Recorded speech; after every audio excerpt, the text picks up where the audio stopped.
Jai Hind, my friends. My name is Rohit. So, in this series of videos on lockdown, today I am coming with topic 3, that is impact of lockdown on our society. इस lockdown के जो हम अभी experience कर रहे हैं इस unique चीज़ को, इसके positives as well as negative impact पड़े अपनी सोसाइटी एज वेल एज हमारे पर्सनल रिलेशनशिप्स पर, वो कैसे हम देखते हैं। देखिए, पहले मैं बात करूँगा पॉजिटिव इम्पैक्ट्स क्या क्या पड़े हैं। देखिए, एक कंसेप्ट होता था जो हम बचपन से ही सुनते आते हैं, हाइजीन एंड सैनिटेशन, जो हमें बचपन में बताया जाता है। We should frequently wash our hands, we should cover our face while sneezing. ये थोड़े मॉरल एटिकेट्स होते हैं जो हमें फॉलो करने चाहिए, और ये चीज़ें हम थोड़ा भूल चुके थे, इन पे इतना ज़्यादा फोकस नहीं देती थी हमारी सोसाइटी। अब इस लॉकडाउन की वजह से ये हमारे एक पार्ट बन चुका है लाइफस्टाइल का।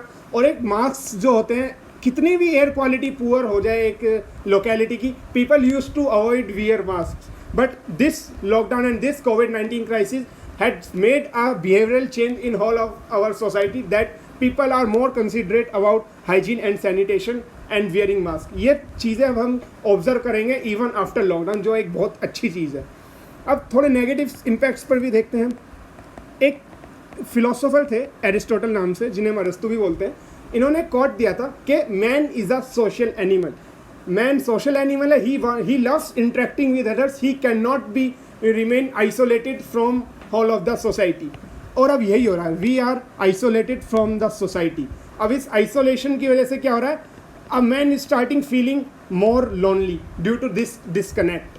अब इस डिस्कनेक्ट की वजह से लोनलीनेस बहुत ज़्यादा हो रहा है, और वो उसकी परफॉर्मेंस भी इफेक्ट हो रही है। अब देखिए, स्टडी आई थी कि लोनलीनेस, जब एक बंदा आइसोलेट होता है पूरी सोसाइटी के से, तो 2 chemical hormones start reacting in humongous amounts in our body. इनका नाम है fibrinogen and C reactive protein.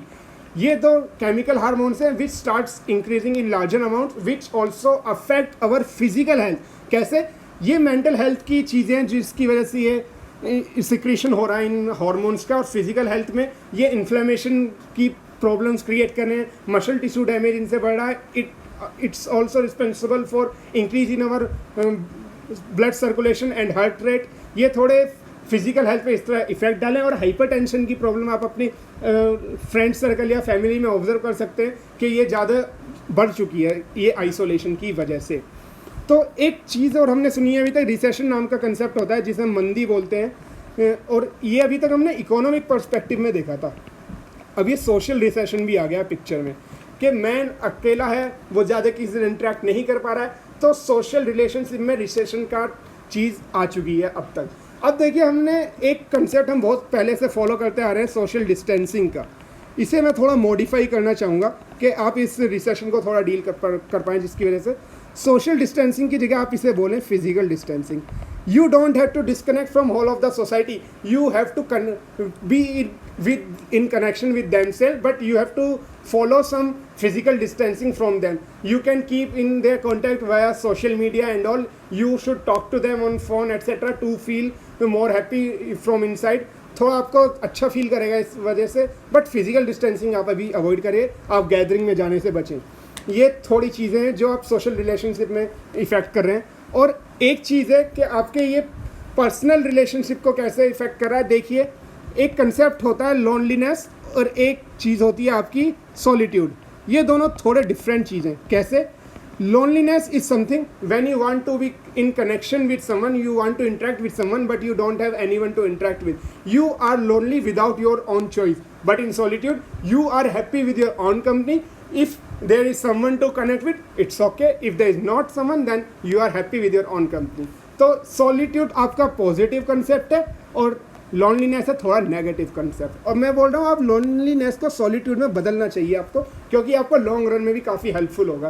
कैसे बदला जा सकता है? एक कंसेप्ट होता है इंट्रोस्पेक्शन का, कि you should start contacting with yourself, start talking with yourself, analyzing yourself। ये आपको इंडिविजुअल लेवल पे इम्प्रूव करने के लिए भी हेल्प करेगा, और आपकी मेंटल हेल्थ को भी बहुत अच्छे से इम्प्रूव करेगा, क्योंकि सॉलिट्यूड एक बहुत ही अच्छा कंसेप्ट होता है स्पिरिचुअल वर्ल्ड में। तो ये थोड़ा हो गया आपके social relation and physical relation. और एक चीज़ और है जो आपकी इफेक्ट हो रही है बहुत ज़्यादा इस वक्त, मैरिज। हिंदू माइथोलॉजी में कोई कंसेप्ट होता है, ऑल्दो मुझे ज़्यादा इसमें आइडिया नहीं है, क्योंकि मेरा इस चीज़ में इंटरेस्ट नहीं है थोड़ा। तो एक गोत्र सिस्टम का कोई कंसेप्ट होता है, उसमें होता है कि शायद आप ऑड एज में शादी नहीं कर सकते, 21, 23, 25 इनमें शादी नहीं कर सकते, किसी किसी गोत्र सिस्टम में ये चीज़ होती है।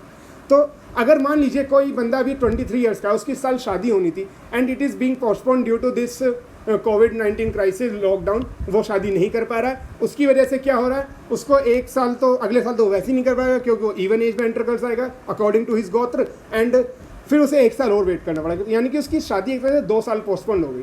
तो इस तरह एक इफेक्ट पड़ा। और दूसरा किस तरह कि मैरिज में सिर्फ उन 2 लोगों का रोल नहीं होता जिनकी शादी हो रही है, इसमें बाकी और स्टेक होल्डर्स भी इन्वॉल्व होते हैं, और ये जो मैरिज है ये it is responsible for generating a huge amount of employment to others, like हलवाई हो गया, डेकोरेशन वाले हो गए, फर्नीचर्स वाले हो गए, इन सबको मेजर सोर्स ऑफ एम्प्लॉयमेंट इनका मैरिज ही होता है। मैरिज के टाइम पे इनका बिजनेस अच्छे से चलता है। अब ये चीज़ भी रुक चुकी है, आपकी मैरिज सेरेमनीज गैदरिंग रुक चुकी हैं, तो इनका एम्प्लॉयमेंट भी बहुत अच्छे लेवल पे इम्पैक्ट पड़ रहा है और ये नेगेटिवली इफेक्ट हो रहा है।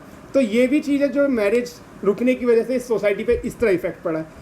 ये 2-3 चीज़ें थी जो आज मैं आपके साथ शेयर करना चाहता था। अगली वीडियो में मैं आपसे बात करूंगा इकोनॉमिक पर्सपेक्टिव में क्या इम्पैक्ट पड़ा है इस लॉकडाउन की वजह से। Until then, good bye, stay safe, be aware.